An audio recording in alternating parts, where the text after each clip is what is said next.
આજે આપણે બનાવીશું સાબુદાણાની ખીચડી।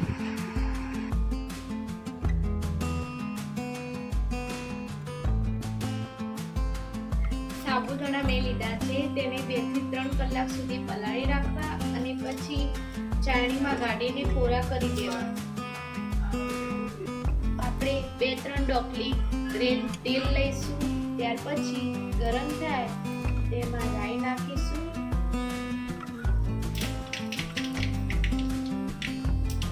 રાઈ ફૂટી જાય ત્યારબાદ તેમાં જીરું નાખવું, પછી હિંગ નાખવી, પછી લીલા મરચાં નાખીને સરસ રીતે મિક્સ કરી લઈશું।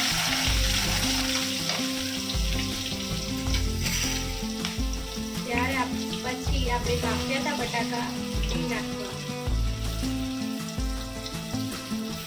ત્યાર પછી તેને સરસ રીતે મિક્સ કરી લઈશું।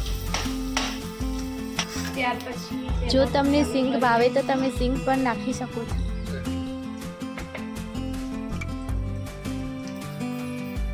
અડધી ચમચી હળદર, 1 ચમચી લાલ મરચું પાવડર, અડધી ચમચી ધાણાની અને સ્વાદ અનુસાર મીઠું નાખીને સરસ રીતે મિક્સ કરી લઈશું।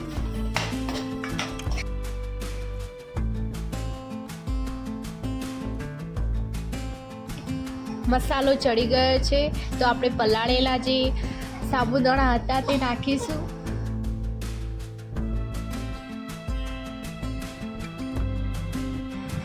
સાબુદાણા નાખ્યા પછી તેને સરસ રીતે મિક્સ કરી લઈશું।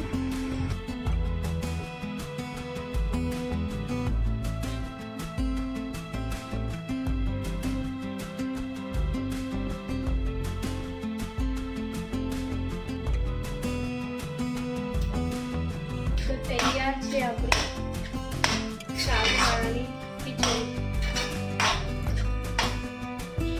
આને મેં સર્વ કર્યા છે ફરાળી કેવડા જોડે।